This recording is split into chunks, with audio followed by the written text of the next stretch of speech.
What's going on, everyone? I'm here in New York City with my buddy Garrison from the Garrison Redd project. Garrison, tell us, is New York City as bad as they say it is for wheelchair users like us? Well, you're gonna see today, it could be pretty rough. I lived in New York City all my life as an able and disabled body. So today, let's go on a little tour and I'm gonna show you how it goes.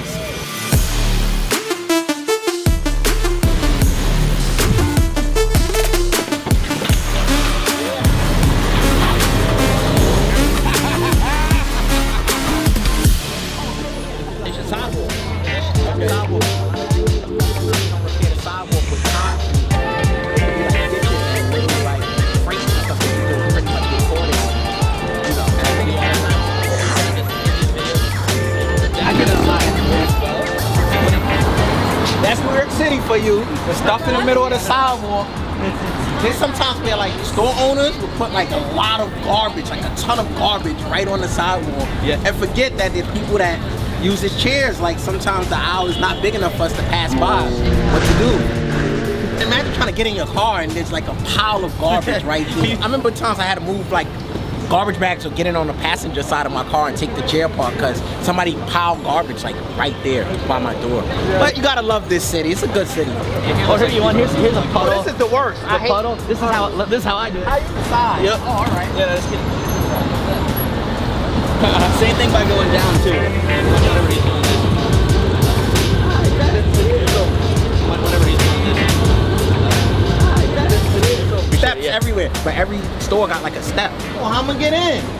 I can't even get my phone fixed, but I want to go in there. There was a time when I had no option to walk. Yeah, so you had to get. I had to use the chairs. Yeah. So it was either like carry in, or it was like pull me up the stairs in my chair. You know what I mean? Or it was like multiple dudes would get like grab me and like haul me up the chairs. Yeah, that's what I didn't like either of those. But I'm spending my money, so if I'm spending my money, I'm supposed to be accommodated in some way. And to take the risk of falling while you're on the last step or something like that, I'm just not with it. If I keep going up the steps, they're not gonna make it accessible because they feel like someone's gonna help you. That's a valid point. I never considered it that way. Yeah, that's why I stopped going up steps. It's a thought. It's like if you find a solution, that doesn't motivate them to find the solution. Exactly. And another thing is, once you get to a certain point where like people is actually listening to you and hearing you, just showcase it. I just showcase stuff I can't get into or obstacles that I face due to like basically discrimination outright. But Just think about every shop owner that goes a couple of stairs. I mean, what's 5 wheelchair users mean? Like 5 wheelchairs users a month. What does that mean? What does that mean? Like $50? Like, I'm not gonna make any change. Just leave them alone. Yeah. So places like that, I just don't go to. I stay away from, and I let people know like this restaurant right here is not accessible at all. And I tell able-bodied people so they could be aware of it. I don't really tell disabled individuals because I feel it's the able-bodied individuals that gotta accept us. You gotta find an audience that is unaware of what you're going through. So what do you think the solution is to get other able-bodied individuals aware of our needs, and not just aware, but to make them feel like it's important? We gotta start going out more. Not you and I, but the community altogether. And when you say going out, you mean like going out and like holding signs and shit? No, they have to go out in actual environments, clubs, stores, shopping. Like you have to be seen. I'm pretty sure like every time you go to a bar, it's only you, the only person in a wheelchair. I mean, anywhere I go, anywhere. Or anywhere, it's only you, just you. Yeah, I may see like 1 or 2 dudes every now and then, and I usually get 2 reactions. One is, oh hey, what's up? And the other one is, you don't know me, I don't know you. Exactly. But you know, it's like they hide almost. And the disabled community accounts for I think 20% of the population. 1 out of 5. 56 million people in the United States. If you look around in New York City, you don't see that ratio here. You don't see 1 out of 5 individuals that appear to be disabled, even though they may have something that's not visual. They could have, you know, it could be not visual, but I'm looking around right now. It looks like we're the only 2 on this block that has a disability. There's a lot of individuals like us that want to be outside and want to do cool things. The wheelchair is not a restriction. Crutches are not a restriction. Society imposes restrictions on us due to like the ADA laws in the 1990s where they expected us to stay in the house. And then you see individuals like me and you that's happy, that's living life and stuff like that. And it just changes the whole perception. Life goes on at the end of the day, and we just gonna keep persevering and spreading the word. So that way they can get rid of garbage off of New York City streets. Garbage off the streets. Let's keep rolling. Yo, let's keep rolling before the sun go down.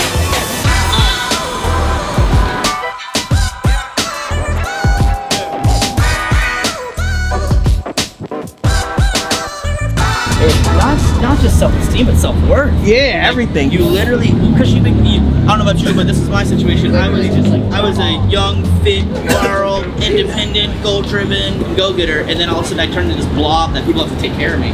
Get focused again. And then I had to turn back into what I was before. But that Initial beginning stage. part where I was like, dude, I am worthless. People have to take care of me, but I couldn't do it on my own, and it almost got weird when I started getting like angry and mad at people that were trying to help me. Like I would get so upset. Like, I don't want your help. But I couldn't do it on my own. Like, It's a lot of emotions. So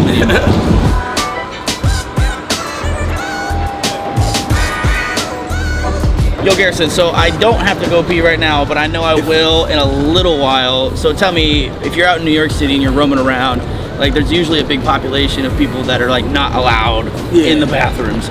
Do you find that it's easy to find a place, or you find that it's just as difficult as everybody else? It's just as difficult as everybody else for the most part.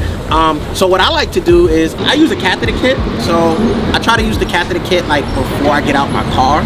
So that way, if I'm out for a long period of time, I don't really have to worry about accidents and things of that nature. If you got to wear the pens with you, it's like, it's not a diaper, but it's like just the front part. Just a leak, like a pad, a leak pad, Because you never know. Restaurants want you to buy something in order to use their bathroom. Or what if you go to a bathroom and it's not accessible? How many hours do you normally go in between your cats? Like 3 hours lately. I know I'm good now. I just know that like I'm good, but yeah, like when we get to the vessel, I'll probably go hit a restroom down there. You gotta plan it out. Yeah, I try. We plan everything. It's very important. Everything gotta be planned. Okay, guys, welcome to the High Line. This is one of the nicer tourist areas where everything is accessible. The elevators are always in service. There's not a lot of places that are tourist attractions have an elevator that we can access it. Let's check it out.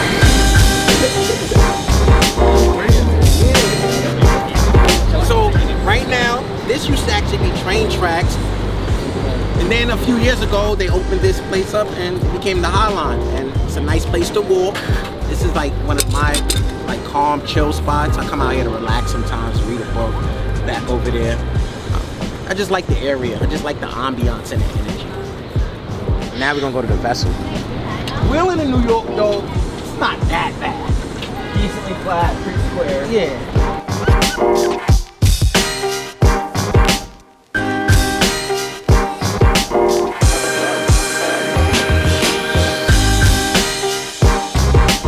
Yo, dude, the High Line is absolutely sick for wheelchair users. I cannot recommend it anymore. And one thing that you cannot come to New York and not see is Times Square. Yup. So let's get ready. We're gonna catch the subway. We're gonna take it one stop, and we're gonna pull up to Times Square, meet Rich and G.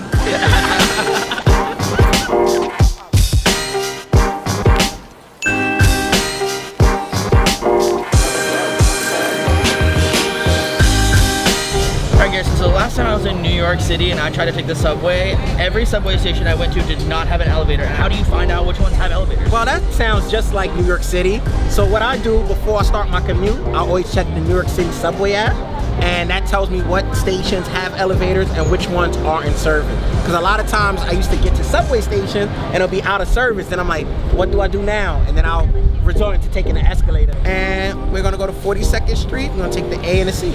A and C stop there, and I know that's an accessible station. So we out, and you see right there, 34, A to C. Bro, it's not gonna light up, bro. This is a New York City subway elevator. It's hit or miss. But let's try that elevator over there. There's one down the block right now. Like you said, cutting corners. I do whatever. Yeah, I'll try to. Yeah, we don't know what that is. Careful of the piss. It could be anything.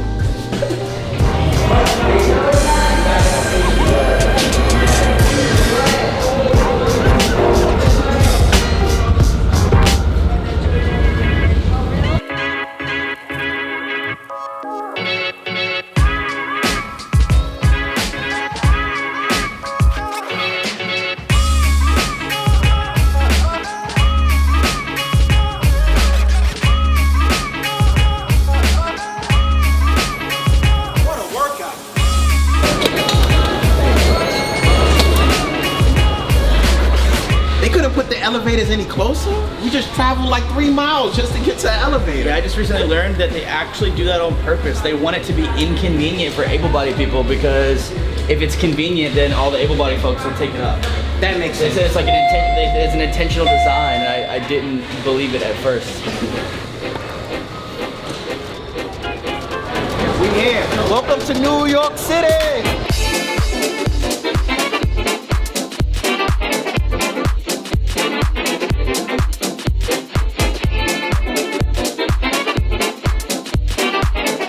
Yo, we actually traveled a lot of places today in somewhat a short period of time. You guys like stand-up comedy? No pun intended. That was good.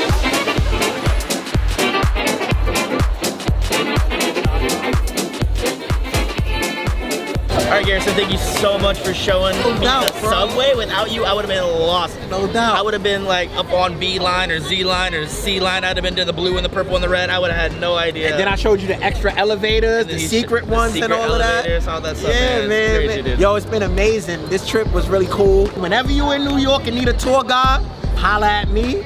I'll take you to all the accessible spots to the people watching out there. Definitely. But Rich, it was a pleasure, man. Anytime, I got you, bro. Absolutely. Tell everybody where they can find you online. All right, you can find me on Instagram, Garrison Redd, Facebook, Garrison Redd, the GarrisonReddProject.org, and YouTube, Garrison Redd. I need some more subscribers. I got some cool videos too, and that way we can spread awareness across the world. If you're liking these navigation videos, be sure to leave a like and leave a comment down below about what the next city is that you want to see us go to. Also, if you're interested about what's going on behind the scenes here at Wilsawalkie, Andrew, the guy behind the camera, and I got a behind the scenes podcast on Patreon, link below. You can also get early access to videos and even your name at the end of the video, which will be right up there, just like everybody else. Until the next time, see you guys later. Peace.